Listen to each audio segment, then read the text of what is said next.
बोलो जयकारा बोल मेरे श्री गुरु महाराज की जय। जो भाग्यशाली गुरुमुखो, हे आनंदमय भगवान मुझे प्रसन्नता दो। हे मधुरमय प्रभु मुझे मधुर वाणी दो। हे परम पावन परमात्मा मुझे हृदय में पवित्रता दो। अगर मन में कोई परेशानी हो तो निश्चय कर जानो कि सद्गुरु समर्थ जो मेरे साथ हैं, तो मुझे क्या भय है। ईश्वर को पवित्रता प्रिय है। अगर विचारों को पवित्र बनाओगे तो ईश्वरीय शक्ति उपलब्ध होगी। यदि मालिक के प्रति तुम में सच्चा प्रेम है तो तुम एकांत में बैठकर प्रभु से बातें करो और यह निश्चय जानो कि वे तुम्हारी बातें सुन रहे हैं। तुम अपना उत्तरदायित्व न उन्हें सौंप कर यह निश्चय जानो कि वे तुम्हारे संपूर्ण उत्तरदायित्व संभाल लेंगे। कुछ भी अभिलाषा हो तो मालिक से याचना करो, उसके भंडार भरे हुए हैं। तुम केवल हड्डियों और मांस का पुतला नहीं हो, तुम्हारे भीतर एक अविनाशी शक्ति भी है। उससे अपनी श्रुति को लगाओ तो शाश्वत सुख एवं जीवन पाओगे। तुम्हारे अंदर अलौकिक शक्ति है, परंतु माया के आवरणों से आच्छादित है। गुरु कृपा से वे आवरण दूर होंगे और गुरु सेवा करने से तथा श्री आज्ञा का अनुसरण करने से सद्गुरु कृपा उपलब्ध होगी। जैसे चकमक में अग्नि है परंतु घर्षण करने से ही प्रकट होती है, वैसे ही तुम्हारे अंदर प्रकाश है परंतु गुरु शब्द की रगड़ से प्रकट होगा। तुम गुरु शब्द में इतने विलीन हो जाओगे कि अन्य सब बातें विस्मृत हो जाएं। जहाँ आत्मिक शक्ति प्रकट होती है वहाँ बड़े से बड़ा सांसारिक कलेश नहीं ठहर सकता। हे प्यारे, हिम्मत न हारो। तुम ऐसे मत कहो कि मेरे भाग्य में कुछ नहीं है।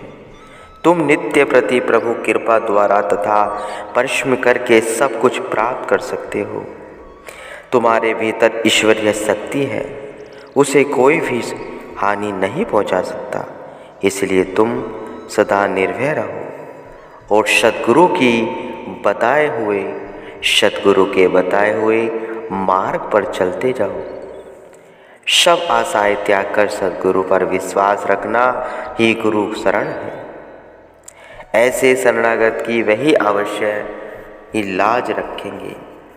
उसका संग मत करो जिससे मालिक पर पूर्ण विश्वास नहीं।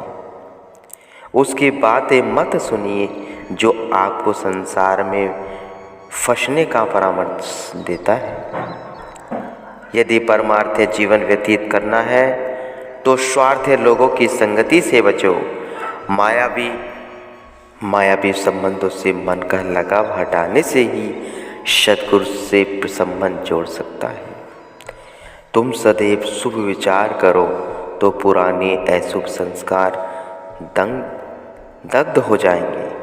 जो दूसरों के अवगुणों को देखता रहता है उसे यह स्मरण रखना चाहिए कि दूसरों का दोषांकन करना भी तो महान अवगुण है।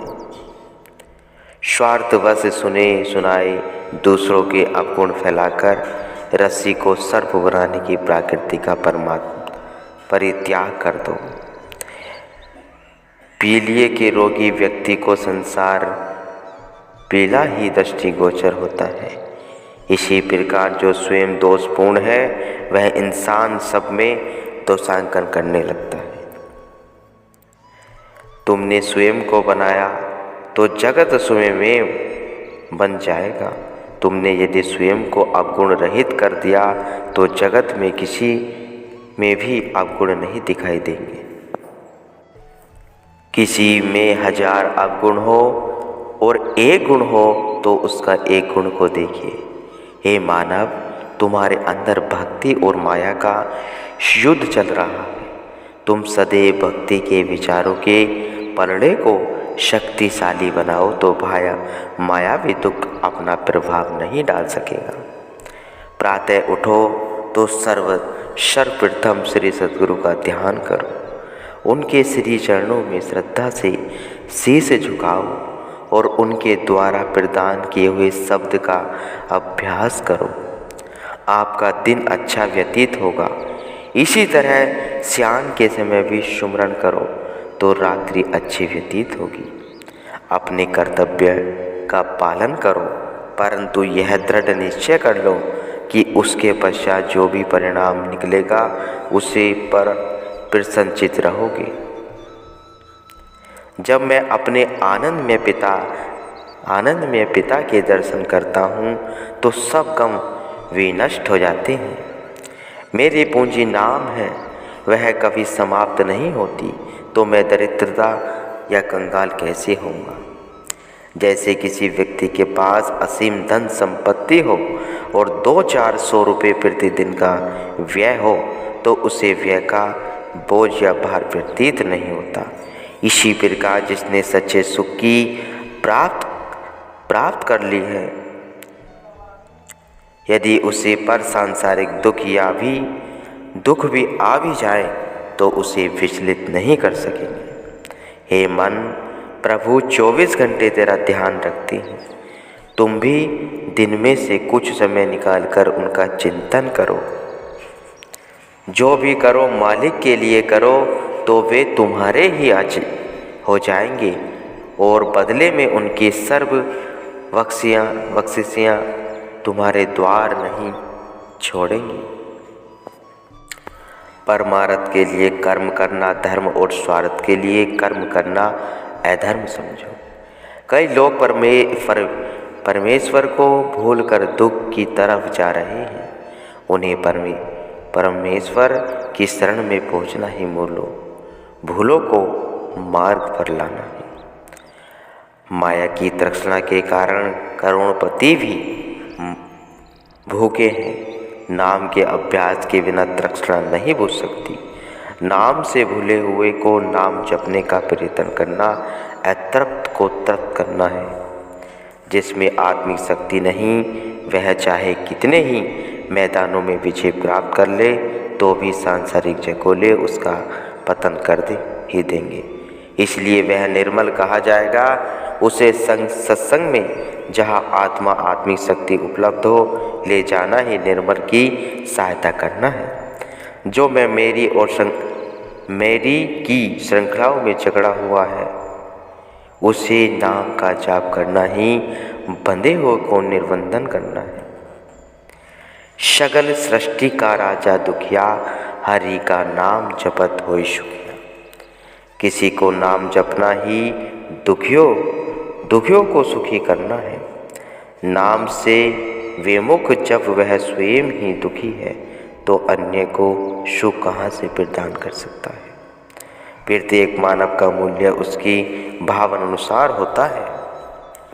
जो अपनी सहायता स्वयं नहीं करता अर्थात मन एवं इंद्रियों पर संयम नहीं करता, उसे वहाँ सहायता देना कल्लर में बीजारोपण करना है। अगर किसी की सहायता करना चाहते हो तो उसे परमार्थ पथ पर लाने का प्रयास करो। जहाँ भी रहो, जहाँ तक हो सके अपने सद्व्यवहार से सबको प्रसन्न रखने का यत्न करो। बुराई से घृणा करो, बुरे से नहीं। उलझन आसान है, सुलझना मुश्किल है। यदि संकल्प शक्ति उच्च दर्जे की हो तो कुछ भी असंभव नहीं है। सफलता की पूंजी है सत्य का आधार, दृढ़ संकल्प, अथक परिश्रम, अटल विश्वास। जागो, उठो और आगे बढ़ो, तब तक रुको नहीं जब तक अपने लक्ष्य को न पालो। हे प्रभु, मुझे असत से सत की ओर, अंधकार से प्रकाश की ओर, मृत्यु से अमृत तत्व की ओर ले जाओ। साधना में भगवान के चिंतन में कभी संतोष न आने पाए, उसकी भूख को बराबर बढ़ाते चलो। महापुरुषों की कृपा दृष्टि ही जीवन की सफलता है। अपना लक्ष्य निश्चित करो और उसके लिए साधन भी निश्चित करो। तदुपरांत उसे साधना पथ पर दृढ़ता से चलते जाओ। फल की आकांक्षा मत करो। प्रभु हमें शक्ति दो कि हम सदा तेरी मौज में प्रसन्न रहें। प्रार्थना और मौन में महान शक्ति है। प्रार्थना का यह तात्पर्य नहीं है कि हम से अपनी योग मांगों को पूरा करना चाहें। वास्तव में प्रार्थना का तात्पर्य यही है कि हमारी आत्मा परमात्मा की आज्ञा और मौज के अनुकूल चलना सीखे। सांसारी मनुष्य चिंता करता है, समाधान नहीं होता, और साधक सावधान होता है और चिंता नहीं करता। प्रकृति में दुख है, निवृत्ति में सुख है। उदासीन रहो किंतु उदास मत रहो। प्रबल आत्मविश्वास के आगे कोई बाधा नहीं टिक पाती। दिल में एक चीज़ समा सकती है, प्रभु का प्यार। विषय वासना। जल से भरे पात्र को खाली करना होगा अगर उसे दूध से भरना है गुरुमुखो।